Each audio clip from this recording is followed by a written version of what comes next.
క్రీస్తునాథుని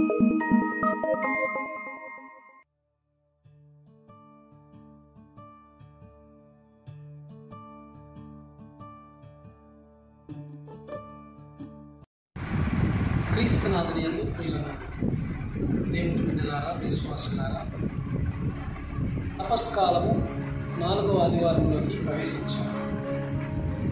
ఈరోజు తప్పిపోయినటువంటి కుమారుడి యొక్క వృత్తాంతాన్ని మనమంతా కూడా వింటూ ఉన్నాము. ప్రియులారా, వాస్తవానికి చెప్పాలంటే ఇది తప్పిపోయినటువంటి కుమారుడు కాదు, పతనమైనటువంటి కుమారుడు అని మనం సెలవేయచ్చు. ఈ చిన్న కుమారుడు పతనమయ్యాడు, తప్పిపోలేదు, పతనమైనటువంటి వాడు. ఎందుకోసము పతనమయ్యాడు? ఈ పతనమవడానికి కారణాలు ఏంటి? ఈ చిన్న కుమారుడు జీవితాన్ని నాశనం చేసుకోవడానికి కావాల్సినటువంటి కారణాలు ఏంటి అని మనం అడిగినప్పుడు దేవుని బిడ్డలారా, అనేకమైన విషయాలు ఈరోజు ఈ వృత్తాంతం ద్వారా దేవుడు మనతో మాట్లాడుతున్నాడు. మన జీవితాలు కూడా కొన్ని సందర్భాలు ఎలాగనే ఉంటాయి. ఒకసారి వాక్యాన్ని చూద్దాం. లూకా శుభవార్త 15వ అధ్యాయము 11వ వచనం ఈ విధంగా రాయబడి ఉన్నది. యేసు ఇంకను వారితో ఇట్లనెను, ఒకరికి 2 కుమారులుండిరి. వారిలో చిన్నవాడు తండ్రితో, తండ్రి, ఆస్తిలో నా భాగము నాకివ్వము అని అడిగినను. చూసారా పిల్లలాగా, చిన్న కుమారుడు పతనం అవడానికి కారణం ఏంటంటే ఇక్కడ వాక్యం సెలవిస్తూ ఉంది, తండ్రి ఆస్తిలో నా భాగము నాకు ఇవ్వు అని అడిగాడు. నా భాగము, నా భాగం, నా అనే పదం ఎవరికి ఉంటుందంటే స్వార్థంతో ఉన్నటువంటి వానికి ఉంటుంది. స్వార్థపూరితమైనటువంటి ఆలోచన కలిగినటువంటి వానికి నా అనే స్వభావం ఉంటుంది. పిల్లలకు దేవుని బిడ్డలారా, నా అనే స్వభావం కలిగినటువంటి వానిలో అహంకారం పెరుగుతూ ఉంది. నా అనే స్వభావం కలిగినటువంటి వానిలో, స్వార్థము కూడినటువంటి స్వభావంలో కూడినటువంటి వానిలో ఇతరులు కనిపించరు. పిల్లలకు దేవుని బిడ్డలారా, నాకే కావాలి, నేనే తీసుకోవాలి, నేనే కనిపించాలి, నేనే సంతోషంగా ఉండాలి, నేనే ఇగో దీనంతా కూడా నేనే శాసించాలి. నా అనే స్వభావం, స్వార్థంతో కూడినటువంటి స్వభావం. చిన్న కుమారుడు పతనం అవడానికి మొట్టమొదటి కారణం స్వార్థం. స్వార్థంతో జీవించాడు, అతని ఇష్టానుసారంగా జీవించాడు. నా ఇష్ట ప్రకారంగా నేను జీవిస్తానంటే ఆరోగ్యాన్ని కోల్పోతావు, నా ఇష్ట ప్రకారంగా నేను జీవిస్తానంటే ఆనందాన్ని కోల్పోతావు, నా ఇష్ట ప్రకారంగా నేను జీవిస్తానంటే గౌరవాన్ని కోల్పోతావు, నా ఇష్టానుసారంగా నేను జీవిస్తానంటే దేవుని బిడ్డలారా ఆస్తిని కోల్పోతావు. స్వార్థంలో అంత బలహీనత ఉన్నది. ఈ చిన్న కుమారుడు పతనం అవడానికి మొట్టమొదటి కారణం ఏంటంటే స్వార్థం. తండ్రి నా ఆస్తిని నాకు ఇవ్వమన్నాడు. సాధారణంగా ఎవరు అడుగుతారండి ఆస్తి? ఎవరికి వస్తుంది ఆస్తి? తల్లిదండ్రులు మరణించినప్పుడు ఆస్తి వంశపారంపర్యంగా కుమారునికి వస్తుంది. కానీ ఇక్కడ చూడండి, తండ్రి బ్రతికి ఉండడంలోనే ఆస్తిని అడుగుతూ ఉన్నాడు. అంటే బంధాన్ని విడిచిపెట్టి అడుగుతున్నాడు, బంధాన్ని చెడగొట్టేసి ఉంటున్నాడు. చిన్న కుమారుడు పతనం అవడానికి మొట్టమొదటి కారణము స్వార్థం. రెండో కారణం ఏంటంటే వీళ్ళకి దేవుని బిడ్డలారా తొందరపాటు. ఈ చిన్న కుమారుడు తొందరపడ్డాడు. చూడండి, వాక్యం సెలవిస్తున్నది ఇక్కడ చూడండి. తండ్రి అట్లే పంచి ఇచ్చెను, త్వరలోనే ఆ చిన్నవాడు తన ఆస్తిని చేసుకుని దూరదేశంలోకి వెళ్ళిపోయాను.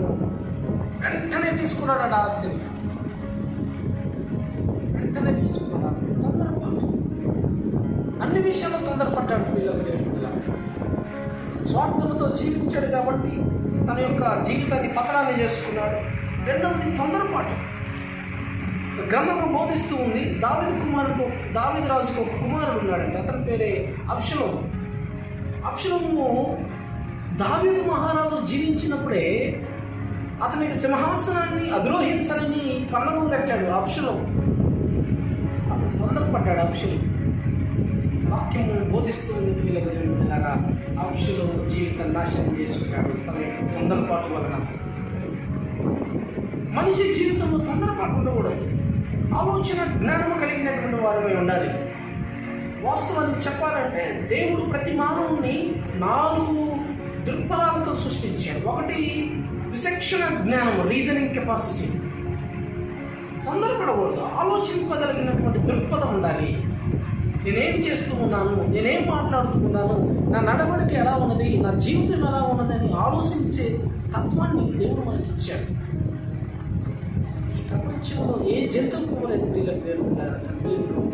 ఆయన రూపంలో పుట్టించినటువంటి నీకు నాకు ఆలోచన జ్ఞానాన్ని ఇచ్చాడు. తొందరపడకూడదు. జీవితంలో పతనాన్ని రుచి చూస్తాడు.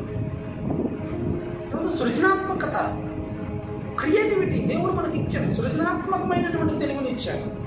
3వది మొరాలిటీ, నైతికమైనటువంటి విలువలు. 4వది ఫ్రీడమ్,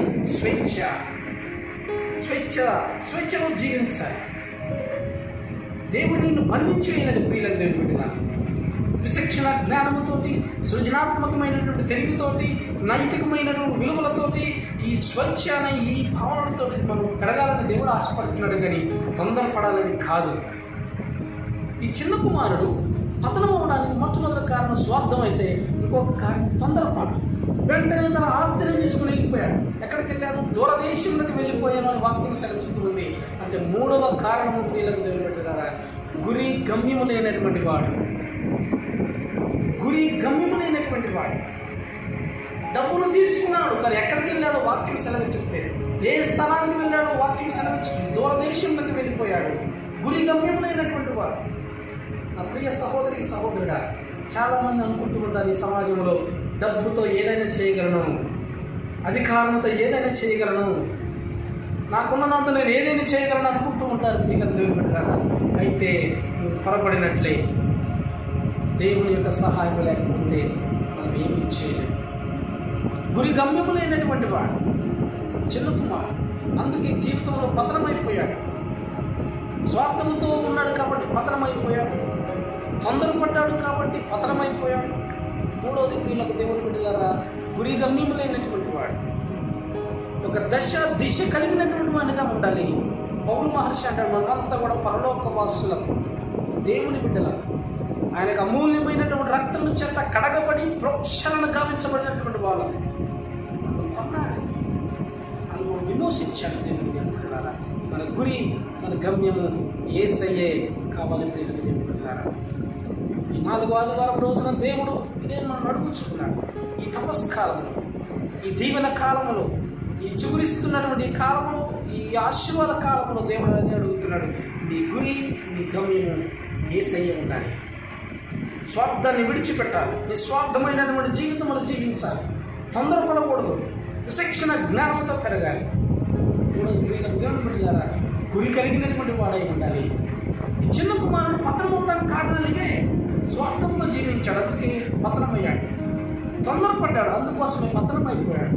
3వది గురి గమ్యం లేనటువంటి వాడిగా ఉన్నాడు కాబట్టి పతనమైపోయాడు ప్రియులకు దేవుని బిడ్డలారా.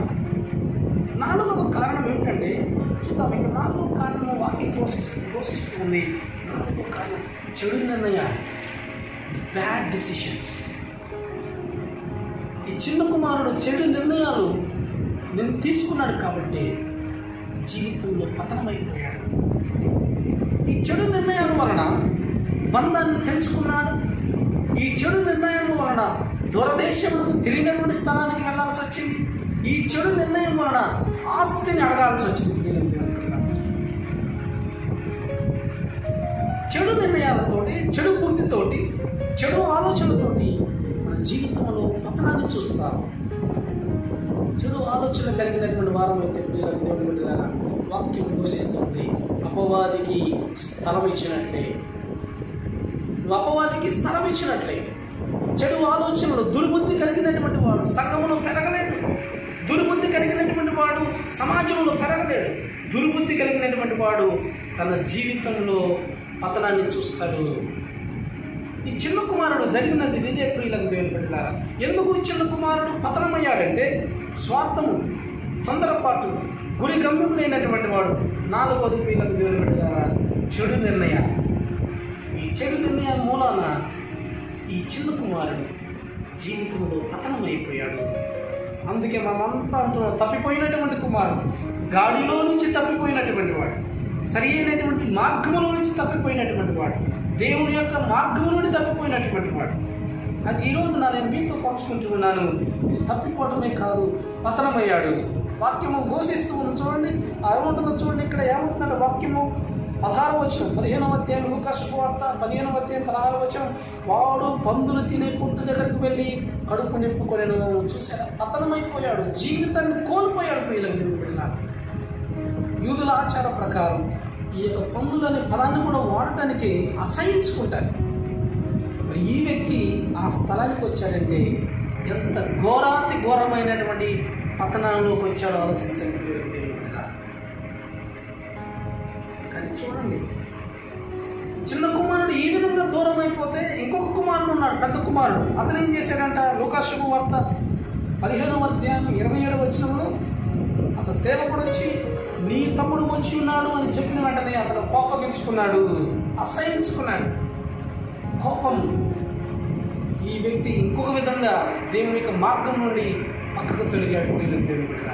చిన్న కుమారుడు స్వార్థముతో పతనమైపోతే, చిన్న కుమారుడు తొందరపాటుతో పతనమైపోతే, చిన్న కుమారుడు తన యొక్క గురిగమ్యం లేనటువంటి వాడుగా పతనమైపోతే, చిన్న కుమారుడు చెడు యొక్క ఆలోచనలతో పతనమైపోతే, పెద్ద కుమారుడు కోపముతో తన జీవితంలోకి పతనాన్ని కొని తెచ్చుకున్నాడు. ప్రసంగి దర్శన గ్రంథము 7వ అధ్యాయం 9వ వచనం, యాకోబు గ్రంథం 1వ అధ్యాయం 19వ వచనం, ఎఫీసీయులకు రాసినటువంటి 4వ అధ్యాయం 26వ వచనంలో వాక్యం మీద సెలవిస్తుంది. కోపము వలన పతనానికి మానవుడు గురి అవుతాడు. కోపము వలన. అందుకే పెద్దలు అంటున్నారు, తన కోపమే తనకు శత్రువు. శత్రువులో కాదండి, మనలో ఉన్నటువంటి కోపమే. కోపం వలన చాలామంది అంటూ ఉంటారు, గొప్ప గొప్ప వ్యక్తులు అంటూ ఉంటారు, కోపం వలన ద్వేషము, కోపం ద్వేషాన్ని పెంచుతుంది, కోపము ఆలోచనను నశింపజేస్తుంది, కోపము వ్యక్తిని ఒంటరివాణిగా చేస్తుంది, కోపము జ్ఞానాన్ని కోల్పోయేవాడిగా చేస్తుంది. పెద్ద కుమారుడికి జరిగినటువంటి పతనం ఇదే. ప్రియులకు ఒకవైపు చిన్న కుమారుడు పతనమయ్యాడు, మరోవైపు పెద్ద కుమారుడు వేరే విధంగా తండ్రికి దూరం అయిపోతే, చూడండి నా ప్రియ సహోదరి సహోదరుడా, తండ్రి ఇద్దరును ఆలింగనం చేస్తూ ఉన్నాడు. 22వ వచనంలో వాక్యం ఈ విధంగా సెలవిస్తూ ఉంది. తండ్రి తన సేవకులతో, త్వరగా వీనికి మేలైనటువంటి వస్త్రముల తొడుగుడి, వీని వేలికి వృంగనమును, కాళ్ళకు చెప్పులను తొడుగుడు అని తండ్రి ఆ సేవకులను ఆజ్ఞాపిస్తున్నాడు. చూడండి, తండ్రి ప్రేమ, మచ్చలేనటువంటి ప్రేమ, డాగు కానీ ఢమ్మము లేనటువంటి ప్రేమ, అమరమైనటువంటి ప్రేమ తన బిడ్డలపైన చూపిస్తున్నాడు. మేలైనటువంటి వస్త్రాలు, వేలికి ఉంగరములు తొడగాలి. దాచబడినటువంటి ఉంగరము ఎవరికి ఇవ్వబడిందంటే ఈ పతనమైనటువంటి కుమారుడికి ఇవ్వబడింది. అది తండ్రి ప్రేమ. ప్రియులకు దేవుని బిడ్డలారా, ఆలింగనం చేసుకున్నాడు. దాచబడినటువంటి ఆ యొక్క విలువైనటువంటి ఆ వస్తువును ఈ బిడ్డకి ఇస్తూ ఉన్నాడు. ఈరోజు నా ప్రియ సహోదరి సహోదరుడా, మన యేసయ్య కూడా అదే చేశాడు.